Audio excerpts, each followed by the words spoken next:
为什么哥都里这个共和国会突然冒出来说他要独立呢？我觉得跟妙瓦底这个地方被这个诈骗集团被剿灭有关。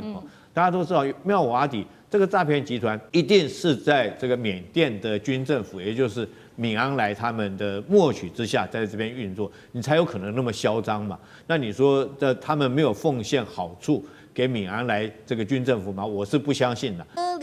哥都里共和国现在突然间冒出头，他是谁呢？他其实是在泰国跟缅甸边境突然间冒出他自己称要独立的一个新国家。那在这个此刻，我们也来看到的是中国大陆的军警则是高压掌控整个电诈的核心，能够成功控制住吗？这个新政权又能够撑多久？其实呢，中国大陆或许会决定他的生死。今天我们要来特别关注到的就是缅甸的反政府军，本来是克伦民族联盟的这个已故领袖的儿子哦，他叫做奈尔达妙。1月5号这天，他就宣布了说，他要正式的脱离缅甸，成立刚刚我们特别提到的这个地方哥都里共和国。那他也说呢，他是这边的一个首任总统，他其实是原来的缅甸反政府军的这个儿子哦。那么我们来看到的是，这个共和国他现在要独立哦。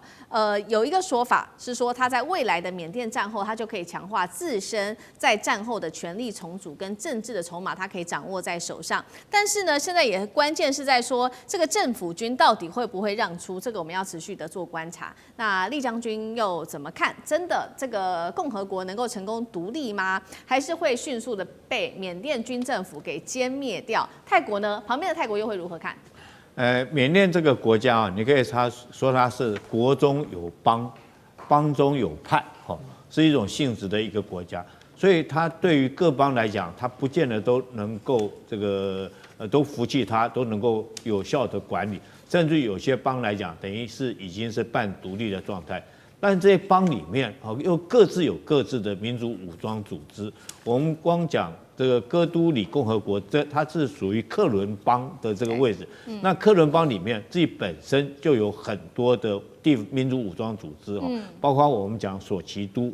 包括讲的是这个哥都里另外还有一些像佛教组织的派系，它也各自有各自武装有时候这合中有分，分中有合，互相也是派系互相的攻打，或者是互相的整合所以这个哥都里它这个是不可能真的能够宣布成一个正式的一个国家，因为你要正式成一个国家有4个基本条件。第一个，你要有永久的人口，但你现在人口并不统一你只是克伦邦里面的一个组织，一个民间组织而已，并没有哪些人是你确实的国民是没有固定的人口。第二个来讲的话，你的领土也没有界定你领土，你不要说你们克伦邦跟这个缅甸军政府有没有分，你自己克伦邦里面各个这种民族武装组织，你就没办法去划分界土。另外来讲的话，你这个政府就靠你们这几个人，我觉得并不形成一个政府。一个政府包括内政、外交这个财政等等相关的，你也都没有。最后来讲，没有一个国家会承认你一个国家，你最起码要获得国际上面有关的友邦承认嘛那没有一个国家会承认。所以这个只是它一个政治上一个口号，只是在一个过程中一个连一个也成不了气候。那我这边说明一下，为什么哥都里这个共和国会突然冒出来说他要独立呢？我觉得跟妙瓦底这个地方被这个诈骗集团被剿灭有关大家都知道妙瓦底这个诈骗集团一定是在这个缅甸的军政府，也就是敏昂莱他们的默许之下，在这边运作，你才有可能那么嚣张嘛。那你说他们没有奉献好处给敏昂莱这个军政府吗？我是不相信的。那不然的话，敏昂莱为什么会包庇他？敏昂莱为什么会任命这个地方的头头叫索奇都，而且给他担任一个边防军司令？他并不是真的军人只是因为他是这个地方一个这种他的武装组织，那你就以政府的官衔给他任命他当地方这个所谓边防司令。所以很明显的，敏昂莱跟这个妙瓦底的诈骗组织一定彼此有互相勾连。那现在好了，当中国来讲要开始打诈的时候，那第一个当然这个动到的就是敏昂莱的既得利益嘛，因为你敏昂莱你不得不这个做一些动作，让中国能够服气，不然中国绝对不服啊！你诈骗都是我中国人民了，所以米昂莱也对妙瓦底地区的很多的所谓诈骗集团不管是做样子还是真的，他也炸了好几栋的建筑物也对这个地方实施剿灭。那在这种状况之下，这些地方的头当然就不服气啊！我本来我还奉献交钱给你的，你现在居然回过头来打我，在这种状况下，那我就宣布独立。我觉得这种可能性，因为这个原因宣布可能性的这个可能性居高了但是我们看这个奈尔达庙，它是不是就能够建国？你要知道，你光你自己邦里面你都摆不平，你后面还有一些头呢，你光克伦邦里面还有一些头，你都摆不平，你怎么可能在那边说自己就成立一个共和国？所以我觉得这件事情从头到尾只是凸显出来缅甸军政府它在它的统治权这个崩溃之前各地方的民间武装组织，他们这个各自这个表达他们自己权利的一个机会那利用机会，我宣布共和国成立，那以借此在往后能够获得更多的这种独立，或者是自治，或者是扩充它军备的一个方式而已但是事实上是不可能是真的有成立一个共和国的。好，所以我们看到，就在此刻，可以说是缅甸自己内部派系的各种武装组织，许多的武装组织就崛起。但是重点是我们也来观察一下，他宣布在这边成立国家，刚刚说嘛，很困难，真的要成立一个国家。但是呢，重点是他还刚好卡在泰缅这个最乱、最黑、最敏感的地带，因为他其实要成立新国家的地方是在电诈产业的一个核心地带，包括了说，妙瓦底在这里 ，KK 园区也在这里，还有太仓园区也在这里。这里过去除了有很多的地方军阀之外，那中国大陆过去也曾经会同当地的缅甸跟泰国政府一起来打妙瓦底这边，清除了 KK 园区等等。接下来中国会怎么样处理在诈骗园区这边的事情？跟这个泰国跟缅甸一起合作还可以成型吗？那北京会怎么看这个新政权？委员又怎么看？对，之所以会在这里宣布成立所谓的哥都里共和国，就是因为看准了这是一个三不管地带嘛，他就看准了这个地方非常的乱反正呢，我先成立一个共和国，那么不管哪一方的势力要来处理，恐怕短时间之内也不是一件容易的事情。但是成立一个共和国有这么容易吗？如果照这么容易，我们今天这个整个摄影棚的人，我们就可以宣布成立一个共和国了。就是成立一个共和国的前提是你要有人承认你啊，没有人承认你，承认一个共和国有什么用？没有人承认你的时候，你就算自己自称是一个共和国的总统，也没有人理你啊。所以我觉得这一次的这个哥都里共和国，只能够很直白的说一句就是山贼土匪占地为王，然后自己称王的那种感觉，就自己当总统当得爽。但是我也不认为国际社会有任何一个国家会去支持他。那你更不要提到说他过去跟电诈集团可能有千丝万缕的关系，在任何的角度，在国际政治的角度、国际法的角度、在道德的角度上，都不可能有任何一个国家政府会承认这个共和国的。所以这个共和国最后就是一个笑话了。那你说？这是不是代表中国大陆就很难再联合缅甸政府去打诈了？我觉得不会因为一个不被承认的哥都里共和国，说穿了就继续就是克伦民主这个联盟就一样的名字，只是换个招牌、换面旗帜，人马都是一样的，地盘也在那里所以只要中国大陆跟缅甸政府谈好了，或者他施的压力够大，那么缅甸的政府军必须要交出一些成绩单。那么当然，接下来的各式各样的清剿行动仍然会全面的展开的，因为毕竟现在诈骗的行为实在太过于严重了就是我们现在看到台湾有多严重，其实中国大陆就有多严重。那你说对中国大陆来说，他如果没有办法把这个毒瘤拔掉那么会造成他自己国内更多的问题存在的。所以我觉得毕竟台湾不，这个中国大陆不是台湾，台湾现在只能够这个隔海骂两句，我们也不能够派兵，我们也没有任何的国际影响力。但是中国大陆它对东南亚是有一定的影响力的，更何况它对缅甸军政府还有一定的交情跟管道在所以在这个情况之下，我认为这个所谓的成立共和国是无法阻止中国大陆打诈决心落实的可能的啦。这只是喊一喊自己喊得爽而已了。好，同样的问题，将军又怎么看？我认为这个只是一个游击队的地方势力，对，它没有办法构成一个国家的条件。怎么可？全世界人类有史以来没有一个国家是靠打诈建国的，你得靠实力建国，哪有靠打诈建国？这个奈尔达庙，他是继承他爸爸的这些势力，然后现在要成立一个在就是这个礼拜1月5号要成立的克伦民主联盟的，然后就变成了这一个哥都里共和国。那在那个地方，只是一个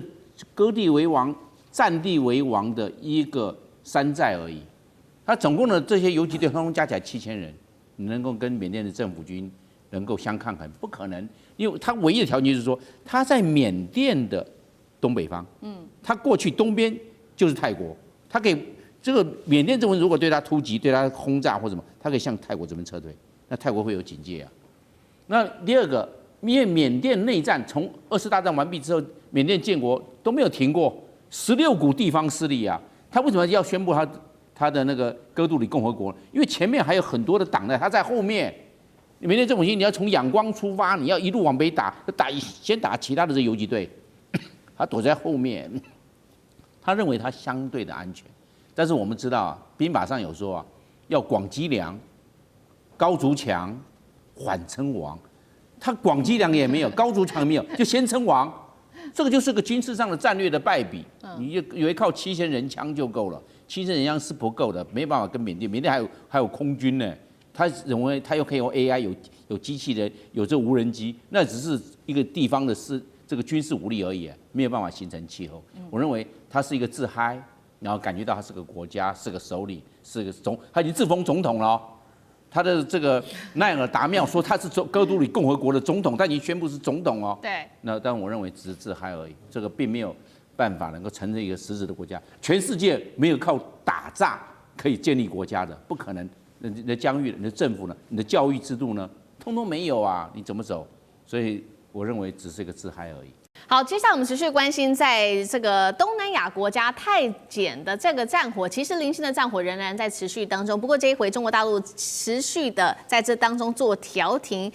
是为了要铲除电诈吗？这是第一个。接下来也会来关心到的是，还联手了泰缅指导妙瓦底，夷平了494栋的建筑诈骗末日终于到来了吗？今天就这些议题来做关心。好，赶快来看到这个泰检，其实呢，零星的战火到现在还是持续的发生当中。最荒谬的是，还被拍到说有柬埔寨士兵呢，在前线竟然还一边直播卖货，卖他的防晒油。那金边当局已经宣布了，这个泰检双方啊，在边境检查站已经展开为期4天的会谈，主要就是因为有中国大陆在这当中做一个斡旋。不过呢，现在看起来战火好像慢慢的要趋缓之际，竟然是有一个爆炸性的消息。我们赶快来看到，一般来说参与诈骗的可能都是一些比较穷啊或者是弱势的人会参与在这个当中，但是我们来看到这一次的成员不一样了，他竟然是南韩企业千金黄河娜，现在被爆出来是在柬埔寨的机场被逮捕了，原因是因为他在电诈园区里面竟然涉及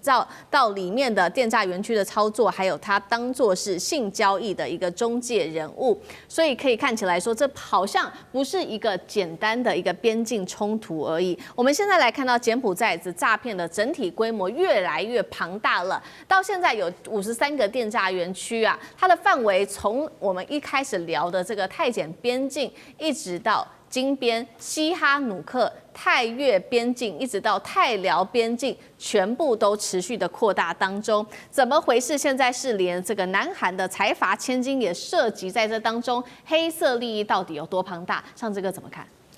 所以我们讲这新闻冒出来，这个黄河娜，那么如果在熟悉韩流的这个影视新闻的人，其实都对他是蛮熟悉的哦，因为他就是我们想象中的，他不是明星。但他就是经常和娱乐圈在一起的那种富豪名媛，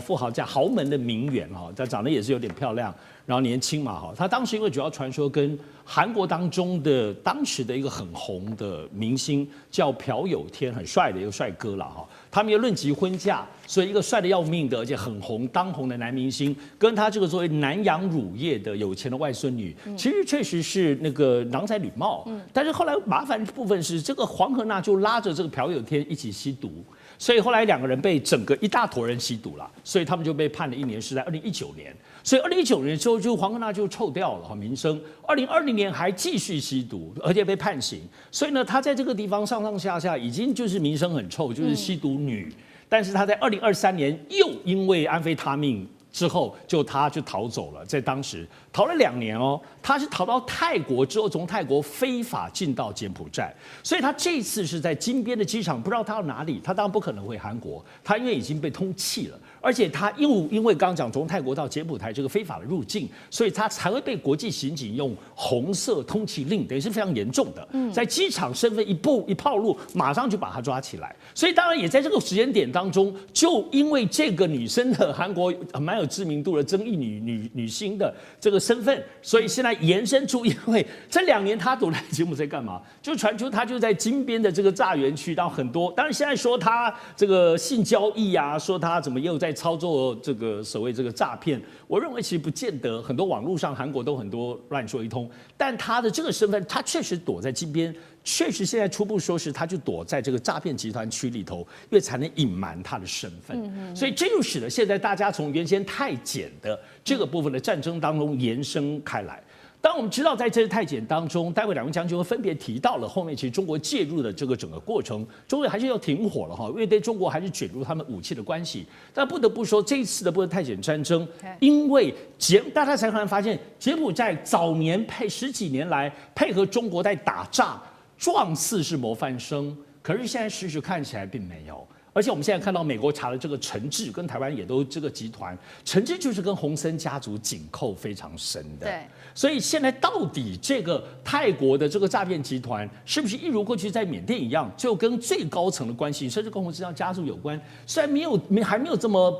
么直率的披露，但是各方显示大概都是有关系。所以当大家看黄河难，这个富豪女也可以安然的躲在诈骗集团那里，直到这次在机场被抓到。所以呢，富豪们或诈骗集团们始终还是在柬埔寨的温床之下继续成长。我想现在大家怀疑越来越多了，也在这次的泰检的这个战争当中，大家看起来泰国配合中国打仗，可是柬埔寨看起来好像里外并不见得真正的配合。是好，所以我们看到这一个本来很单纯的泰柬边境的战争，现在也涉及到打诈。那泰国说是配合中国大陆，但是现在看起来呢，能够打诈还有打这个柬埔寨的能力还是非常有限的。现在说能够打到的也只有达到泰柬的边境这边，越南跟辽国这边的诈骗园区，他们其实是碰不到的，也不敢碰，因为这当中还是有涉及到非常多的富豪跟权贵的利益。那倒是中国大陆这次出手了，公安部直接找了这个缅甸跟泰国，在缅甸的妙瓦底展开一个全面的清剿，有哪一些成绩单来看到这个画面上？包括第一个 ，KK 园区494栋的建筑全部铲平，亚太新城也铲除了952名中国籍电诈犯，直接就押回中国大陆去了。今年累计7600多人也被送回中国，连地皮都不会帮他留下来了。中国大陆此刻出手泰柬冲突，目的真的是为了打诈吗？那北京有办法真的吗？逼洪森家族跟电诈黑金产业做出一个完全的切割吗？张将军怎么解读？我认为这个边境冲突变成打诈冲突了。我认为是要以打诈作为出兵用兵的合法性，战争的合法性，那就是要拿这个轰炸的合法性。你可能打到那个老百姓啊，但是问题是我是来打诈。如果真正的泰国要真正的打诈，他应该往西边打缅甸啊，缅甸 KK 园区那个诈骗集团才多嘞，他为什么是打柬埔寨？我认为边境冲突，他为了这个合法性，他为了轰炸的理由，他就说那个是诈骗集团，让这个柬埔寨啊没有办法来说。我们确实也有诈骗集团，但是诈骗集团那不是要靠真正的轰炸机来炸吗？我认为倒不是，是执法的问题，而不是战争的问题。所以这个泰国为了转移的焦点、转移目标，他就为这方面的理由。我认为要打诈没那么简单。第一个，现在诈骗集团是官商勾结。那为什么打诈的时候，为什么没有炸到这些诈骗集团的首脑？早就通报进去了，要来打了，要来打，那就是闻风而逃，闻风而散了，化整为零，先跑了，是这样子啦。因为官商勾结，你没办法打诈，打诈层出不穷的。为什么？大家坐地分赃，对不对？你拿一半，那个政府官员拿一半，每一个人大家荷包满满的，看到钱这个花溜溜的钞票，谁不喜欢？所以官商勾结是没有办法的。你真的要打诈，他会化整为零，转移阵地啊，对不对？你像现在中国大陆把那 KK 园区给炸了、轰掉了，你说那个打炸了，诈骗集团人有损失惨重吗？早就跑了，人去楼空了，炸了只是一个硬体的空壳子而已。感觉到好像打炸辉煌，人真的是人不是建筑。因为人才会诈骗，你那个房子会诈骗吗？那不会嘛，房子它就是房子嘛，那人早就跑掉了，你炸个空壳子，然后感觉到好像有招待可以做宣传。你看我打炸了，人这个楼都整个化为废墟了，变成夷为平地了，不是？早就通风报信，早鸟兽散了，早就打带跑。就是这样转移阵地了。将来我认为这个电诈型的，它为什么叫电诈？跨国电诈，它可以跨境的。它今天可以在这个地方，可以在甲地，明天的话可以跑到乙地去了。它是整个的，它是流动性的，不是固定性的。你流动性的，它这种打带跑，你要真正的要去抓它，还没那么简单呢。所以为什么好像这个电诈为什么在嚣张？大家都政府好像很努力，但是问题是事倍功半，好像效果有限啊。因为它打带跑，你以为电诈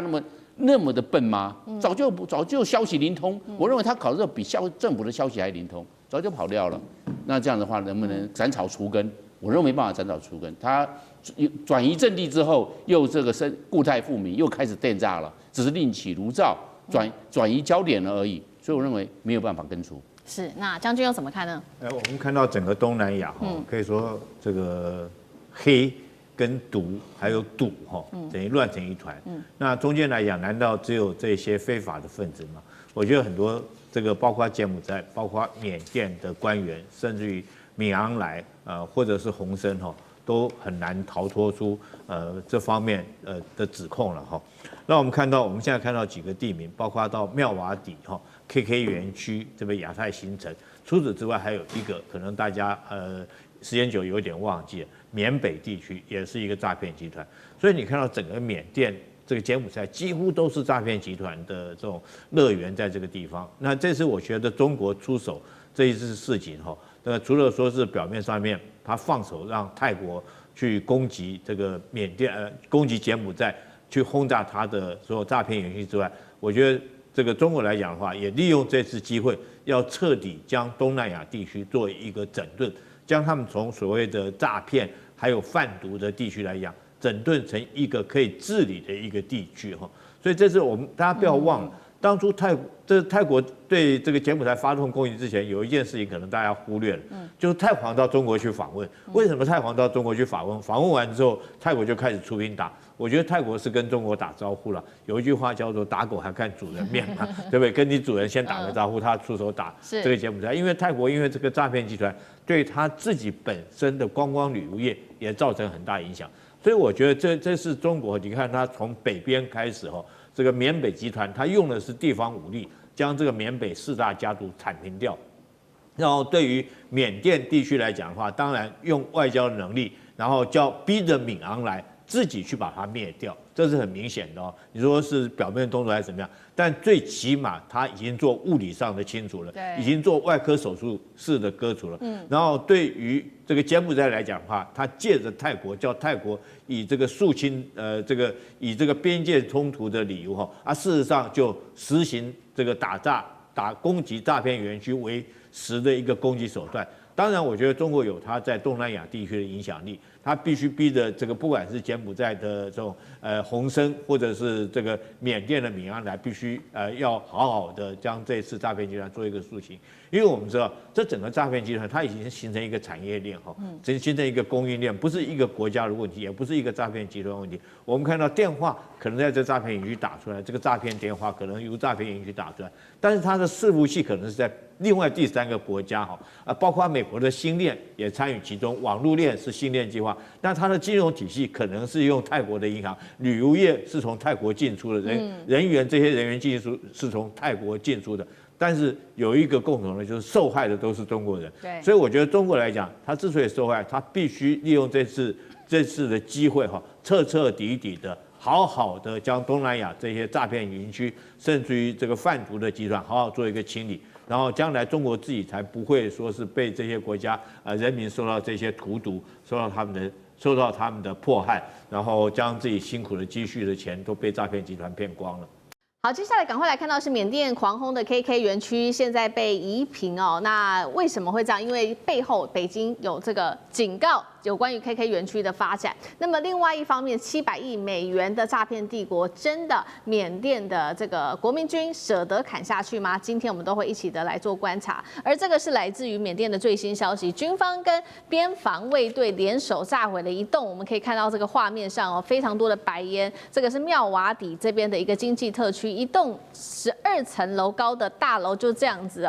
冒出了白烟，把它炸毁了。那浓烟是直冲天际，震撼了整个泰缅在这边的一个边境地区。军政府是说，我们现在要展示打击跨国诈骗的决心，但是外界也不太买单，因为他们觉得说，缅甸你这个军政府过去几年一直偷偷的默许这个诈骗集团来做经营，而且还被爆出你跟 KK 园区是有抽分红的，那所以你这些动作是不是都只是作秀呢？甚至《卫报》也这边做了一个报道，他认为说这些作秀其实都只是做给中国大陆看的。《纽约时报》也这样说分析他说缅甸的扫荡式这种演练式的突袭，只是炸毁了他们的废楼而已，根本伤不动他的核心利益啊。节目一开始请教赖老师怎么看呢？这个缅甸到底是打真的还是假的？为什么只有大陆施压，缅甸才会真的动起来？但是真的敢动吗？动了他们的黑金，最赚钱的毒瘤。赖老师怎么看？这很明显是打假，大家都知道，一看就知道是打假的。就好像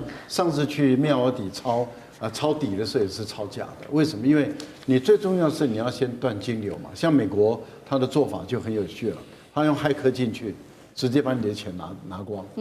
把你的比特币拿光。那现在这个比特币，中国大陆在跟他追讨为什么？因为受害者大部分是中国大陆的民众所以很明显的就是说你要有够狠的手段。也就是说，我们都知道有一些人是被胁迫进去的，但有一些人他不是被胁迫，他是本身就是主谋从犯，所以应该分成2种人，有主谋从犯，也有被胁迫的。可是他是一个诈骗集团。那对缅甸的军政府来说的话，这个诈骗集团很好用因为他从中比他种鸦片还好，还方便。为什么？你种鸦片，你卖毒品，你还要提炼，你还要想办法把它卖出去，卖出去你可能还会遭受到攻击，而且还有很多的风险。好，可是诈骗集团我直接抽成。这个对于这些军阀来说的话，对这些地方政府来说，这个腐败的来源，让他能够养他的军队，让他的政府能够运转，让他的军阀能够过得好日子，他何乐而不为？所以他当然对于这个诈骗集团视同是他的金鸡母嘛。可是问题是，这个诈骗集团害了多少人？对。那他现在已经扩大从中国大陆，过去是伤害我们台湾人嘛，然后现在不但是伤害大陆人，现在日本人、韩国人，现在连欧洲人、美国人都受伤害了。他的往外扩散的情况越来越大。那您提到了，也就是说，为什么只有中国大陆有办法？就是我是先外交通知你，我再知会你，再召会你，你不理的话，那我就自己动手了。而中国大陆确实有能力动手中国大陆真的要处理的话，你看上次湄公河的命案，中国大陆就直接处理，就最后把这个犯罪集团就整个窝都端了嘛，然后直接人就押回中国大陆，就直接审判完就枪毙了。那这是什么？因为大陆他知道我今天是礼貌性，我召会你，外交召会你，尊重你。可是你如果真的不处理，你变成由你这个政府来养一个犯罪集团，伤害我的人民，我没办法接受了。那一旦没办法接受，那当然坦白说，在整个世界上，在缅甸旁边最强大的国家就是中国嘛。中国大陆当然有能力去处理。我现在问题是在于说，缅甸这个军政府，如果他不恢复他的好的政治秩序，他不恢复他的社会秩序，不恢复他的法律秩序。你想犯罪集团都窝在那个地方，那这个还得了这个伤害多少人坦白说，我觉得这些诈骗集团是真的是应该要严刑峻法，要他来好好的来处理所以我们看到这个缅甸军政府这一次的轰炸被视为是一个假戏，那这个假戏到底还会做多久呢？什么时候才会恢复一个政府该有的运作方式？那主要原因就是其实他们早就已经建构一条黑金产业链，对他们来说真的利益是非常非常巨大的。现在根据整个地图打开来，可以看到整个跨越到湄公河的巨型黑金链都被缅甸给完整的给建立起来。那全球诈骗产值现在根据资料显示，有700亿美元，主要都是来自于这个东南亚国家。那光是湄公河流域这边的诈骗年产值更是440亿美元，这么高的一个金额，占地区 GDP 竟然是高达40%了。缅甸的政府每年光是从水沟谷吸金，竟然高达了1.92亿美元，他们真的舍得拔掉这么高等级的摇钱树吗？委员怎么看？没有办法，缅甸如果没有被外来统治，改变不了这个局面。我们先从它被英国殖民的时候，英国为了要控制大多数人口，就是缅甸族，去培养很多的少数民族的地方武装，借着少数民族地方武装来钳制最大的民族缅甸族，所以这先天性会造成缅甸族最大的族群跟其他少数民族的仇恨跟互相不相信。那接下来，后来为了要缅甸独立之后，为了要去反过来这样的一个结构性的问题，缅甸军方就在整个政府里面就突出了，就说缅甸人民相信只有缅甸军方能够钳制少数民族的武力。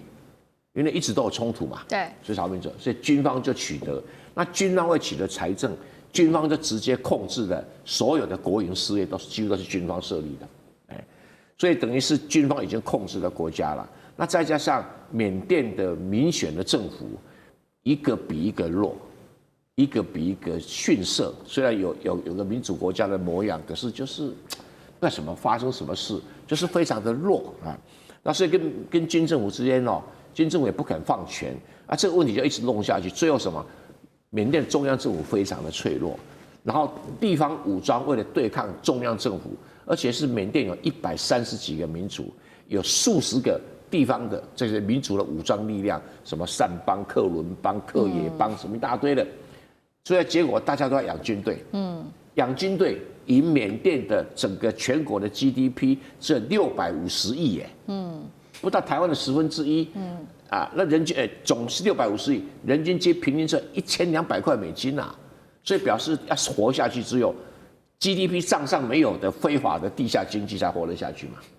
那非法经济是什么？就贩毒啊。那后来被台湾人发明的电信诈骗，传给中国大陆人，中国大陆人发扬光大，台湾黑帮跟中国黑帮都跑到缅甸去设，然后跟军政府跟地方武装力量等军阀割据，互相分任。那毒品也一样啊，缅甸的这些毒品的种植的农民其实大部分被这些地方势力拿走了，一般的农民都赚不到什么钱。所以这个问题，你说诈骗园区炸那栋大楼能够结束，那是炸给你看，我同意这个来说炸给你看，给中国做交代啊。中国很无可奈何，中国又不能直接派兵去，对不对？又不能去殖民统治这个缅甸，所以这个问题只能拖下去，短期内根本找不到任何解放。好，所以缅甸现在看起来靠2个重要为生啊，就是诈骗，然后另外一个就是刚刚委员帮我们特别提到的毒品。那我们就来看到，那现在到底毒品在当地是有多猖獗？因为这是最新，同样是来自于联合国的最新报告，说今年缅甸光是它的这个罂粟的种植面积啊，暴增幅度快要20%，达到17%。其中几个重要的地区，我们来看到罂粟种植年增幅，刚刚提了嘛，17%。那东部的善邦这些少数民族暴增32%，青邦26%，那南善邦就有44%。总的来说，北部大概种植面积552公顷，已经成为缅甸真正的经济命脉，怎么办？李将军怎么看？我觉得这一场大楼占的被炸掉真的是一个诈骗集团在演一场诈骗的戏给全世界看，不就是如此吗？对。那我们要知道，所谓泰缅边界一直长期以来都是一种无政府状态。那刚开始这边的这种老百姓，他为了要生活他这个不去从事正当的农业生产，他用种这个罂粟花是最快的方式。那种了这个罂粟花来讲的话，制造这种毒品，它当然需要有武力来保护他们，所以他们卖了钱以后就去养军队。那这些军队就变成地方武装组织。那你说这个政府军为什么不去剿灭他们？因为政府军后来也参与他们的一份子。当我没办法消灭你之后，我就跟你一起共生共荣，一起生活在一起。那为什么我讲这个话呢？大家看一下，我们光讲缅甸现在军政府叫敏昂莱哈。他派了一个这种在这个妙瓦底这边的这个叫做边防司令的哈，叫索奇都的，我们之前在这个节目也讨论过哈。那索奇都事实上他不是军人出身，他也是这个地方的商人出身哈。但是因为他掌控这个地方，他太太跟他的小孩各分配诈骗集团的这种等于说 CEO 啦，有的是当这个公司的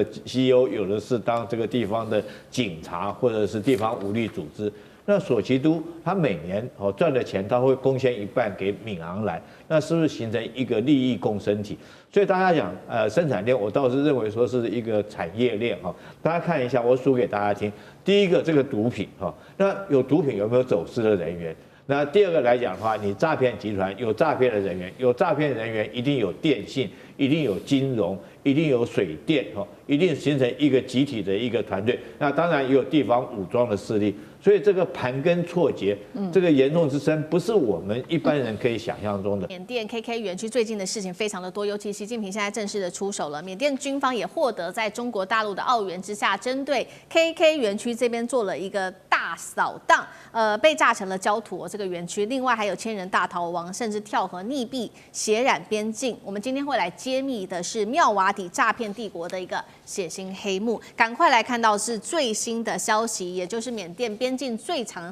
长的这个黑暗炼狱妙瓦底 KK 园区，被视为是东南亚的诈骗帝国心脏，是人间炼狱哦。但是我们来看到这个帝国现在由于大陆出手的之下，缅甸军方有了中国大陆的强烈支持，我们看到它连续的4天对 KK 园区进行这一场猛烈的空袭跟爆破行动，园区的建筑直接被炸成毁为平地了。那么现场可以看到，包括呢大火吞噬建筑，还有爆炸声，整个震到了泰国的边境。那么建筑碎片甚至飞越河岸 ，KK 园区现在变成了一个废墟。在爆炸之后看到的现场状况，就是有数千名诈骗集团成员，他们开始大逃亡，逃到哪里呢？有的人甚至是骑着摩托车啊、机车徒步逃窜，宛如是这个战乱的难民潮。我们先来看一下现场的最新画面。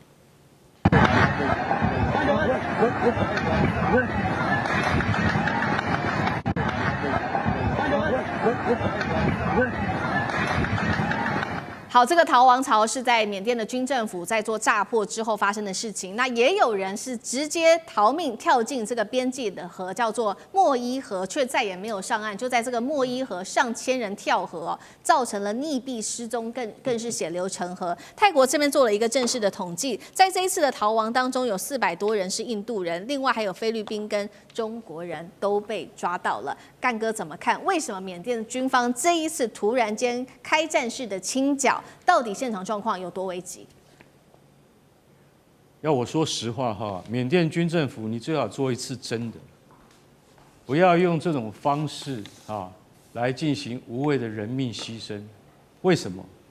你用炮击是什么意思？你今天要对付的究竟是谁？你现在你的目标应该是克伦民族联盟嘛，对不对？因为妙瓦底园区的这些诈骗中心都是克伦民族联盟在支撑的嘛，都是军阀在这个就说保护他们。为什么？因为没有他们的话，你们的经济也弄不起来。这是我今天必须要说一句实在话，习主席你一定要支持到底，就是说对于妙瓦底的这些 KK 园区的这些诈骗园区，你一定要就说尽全力，因为中国的确，当然在国际上面他们是不能够承认什么，可是真的中国军方是支持了缅甸军方来进行这次的扫荡。大家刚刚看到画面，其实在画面之前已经通知了泰国，我跟你讲，我现在要炮击我们这个泰缅边界的这个园区啊，然后请你们的村民注意。然后其实 KK 自己本身也知道，但他不知道缅甸军方是出手这么重，真的开炮了，而且用了什么？既然我说句实在话，缅甸空军能不能载炸弹都是一个问题，因为他们没有这种飞机。结果这次真的有一架飞机就载了2颗500磅的炸弹丢下来，所以大家看到那个画面吓一跳。为什么？因为他们空军很弱，结果他们今天空军真的载了炸弹了，那是老式的美国炸弹，真的丢到园区，不过人已经都撤光了，那开始逃亡，大家就很惊恐。结果有3个人在河里面溺毙。你现在看到这个东西，观察家直接讲，有30个 KK 园区，要不要通通都消灭？200名菲律宾人。快200名中国人，400多名印度人，这是你看到的账面。你知道总共有多少人？2000人，2000人来自21个国家。这21个国家代表他们要对自己的国家进行诈骗，所以逃命的有2000人。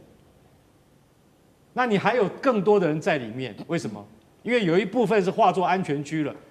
没有在军政府的剿灭范围之内。这一切都是为了26号到28号的东协高峰会所做的样板，所做的门面给大家看，我有做了，做给你们看。在中国的协助之下，还出动了无人机。无人机这一次中国最大的收获是在当地看到自己的无人机怎么样发挥升空攻击以及侦察的能力。这在下一次的战争之中会变成中国非常大的资产跟它的策略运用。我觉得这一部分这一方面，对于这次的突袭的来讲的话，可能中国是最有收获的。可以看到说，我们下次怎么样用无人机来进攻，对于大规模的这个范围的这个扫荡是有意义而有用处的。所以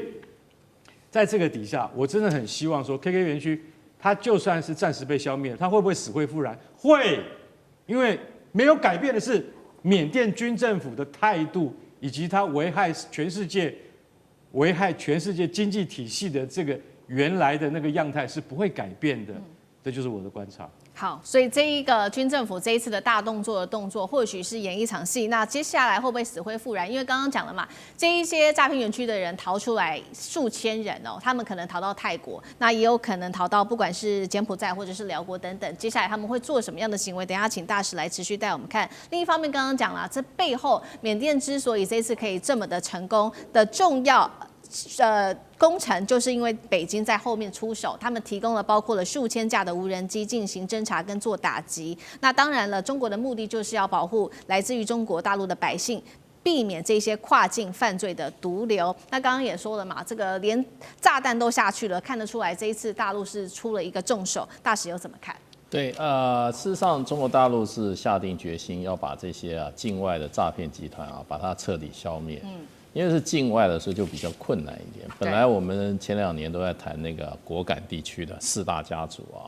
那现在这个4大家族，我看最近不但老早全部绳之以法，而且全部在法院都已经判刑了都是死刑。什么沈家、什么明家、什么刘家这些第2代都判死刑了所以果敢地方就解决了。可是缅甸还有2块地方这 KK 园区只是还剩下2块中间的1块，另外还有就在金三角，听说也是一样。那为什么都在这样？这都是3不管。缅甸政府它的力量也到不了，然后呢，外面又有泰国，又有很多其他的国家在这边那这个妙瓦底，其实我去过，我现在想起来，我年轻的时候去过。他那个时候我们在泰国服务的时候，有时候一想到缅甸去看看他说那你到妹塞。叫妹塞是一个跟这个缅甸边界的，那个时候边界你就随便走过去了，所以我还进过缅甸。后来想起来就是现在妙瓦底，这是 KK 园区。那现在泰国政府事实上也已经跟这个 KK 园区把它划分了就是说划清界限。为什么泰国会有一点点瓜葛我觉得最主要克伦基本上在这边是主要民主，他是一个叛军，所以缅甸军队也进不进来。那他事实上的话，你知道泰国跟缅甸关系也不是那么和睦，传统以来就不和睦，所以就给了这个克伦族一个怎么样，一个生存的空间。那克伦族说实话本来应该是怎么样就是说勉强能够生存，可是这些各地的这种诈骗集团偷子把它带大批的财源，所以克伦族变成他们的怎么讲，变成他们的这个怎么样守护神。可是问题，克伦也没有那个力量对付真正的缅甸的这个政府军，所以呢，克伦可能某种程度上也去找缅甸政府军做后台，所以这一个东西能够诈骗集团能够在缅甸这样，你可以说它也是一种某种程度国营企业的一种分支啊，那就变成就跟英国人以前不是也干这种事？英国人以前种鸦片啊，对不对？跟这些国际到全世界贩毒国家干这种坏事的英国人就是所以这个历史上他也洗不清的。那你现在缅甸军方要凑点钱，那这些人日进斗金，大家都有钱。不过我觉得就是在中国大陆强大的压力下，缅甸政府也不得不采取一些行动了。可是你不要忘记这些都是不断的窜逃的。他今天跑到 KK 园，跑到这个妙瓦底，还有在金三角，还有一个地方也很严重的，叫柬埔寨。柬埔寨这个，你看我们很多台湾的年轻人被骗到柬埔寨，弄不好就怎么样，连这个内脏都被人家取了，然后呢被打得遍体鳞伤。所以这个国家纵容的或者国家参与的这种国际犯罪事实上话不只是缅甸那不过最近我觉得缅甸为什么压力比较大？因为我发觉美国也开始受害，美国说他们调查一年有被骗，老百姓被骗了100亿美元。所以前一阵子就有个传言，就是说美国国会开会，然后叫什么？叫这个星链计划，马斯克星链计划切断他在 KK 园区的给予他们的这种星链的这种服务。因为今年年初的时候，因为中国大陆施压泰国已经对 KK 园区断水断电，尤其对于他们的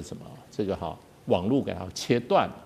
那网络切断以后，它要靠什么？它要靠星链，就跟那个在乌克兰的那个乌军一样，没错，它没有 Internet，它就靠星链。对。那美国现在也切它的星链。那美国会切星链的话，美国事实上也会发觉他老百姓的受害者，所以呢，美国应该也出手了。那现在这些诈骗的这些中国大陆骗还不够，泰国本身也受害，日本也受害，韩国也受害，所以我觉得这些诈骗集团最后就自取灭亡了，它变成世界的公敌的时候，它就活不下去了。是。以前在这个金三角早年的时候，这个吸鸦片是公开的，可是当各国受到这个海洛因的毒害以后，大家一起说海洛因要把它去掉的时候，海洛因就没有地方生存。那现在这种诈骗集团中国大陆受害，美国也受害，泰国也受害日本也受害，韩国也受害的情况之下，它的生存的空间就会越来越少。那么它从 KK 再窜逃到别的地方困难就越来越多了。是，好，这个跨国的犯罪组织涉及到非常多的国家，那当然了，背后也会有一些黑帮的势力。现在我们要来看到是这个华人在这背后当作黑帮的主导，他们透过的是虚拟货币的交易、人口贩卖，还有奴役劳工，形成了一个庞大的一个诈骗的犯罪集团。那从太子集团惩治，一直到帕劳诈团，到包括了崩牙驹等等的势力，形成了现在在东南亚各个角落。尚志哥怎么看？我们现在看诈骗集团，传统以来它还是有一个这个土生土长的模式。在这个模式当中，黑帮的可能性最高，我想推论都可以推得到，历史上都是这样子。但它原始的长成是透过官商勾结。那官商勾结从原来小地方的，比如说小的军警的这个茶器的勾结，到慢慢越扩越大。我想这个部分无论在柬埔寨，包括在缅甸都看得到，因为它最后越勾结到中央。为什么这样讲呢？坦白讲，你说真的。诈骗不好打吗？如同刚刚大所提到的，你如果把电力、水电断了，如果你把网络断了，乃至于你把金融转汇这个途径断了，其实就断了吧。我想以中国大陆在查器也都是顺藤摸瓜，因为过去没有经验，他们也查了这个诈骗集团从打柬埔寨到打缅甸打了10多年，在中国大陆摸索过程里头，其实先前掌握一个曾经在大概第3年掌握的关键什么呢？就是把诈骗集团，因为他们赚了钱要汇回来给自己家乡的父老跟太太嘛，所以当他们把这个汇款的这个地方控制住的时候，就发现能够顺藤摸瓜，可以逮到这些诈骗的人。所以我们刚刚讲这3个途径，如果你要做，你说现在真的要来用轰炸的方式吗？轰炸真的就是表演啦。如果你存心要断掉这种网络，包括电力跟汇款，那我认为现在最大的关键真的是汇款。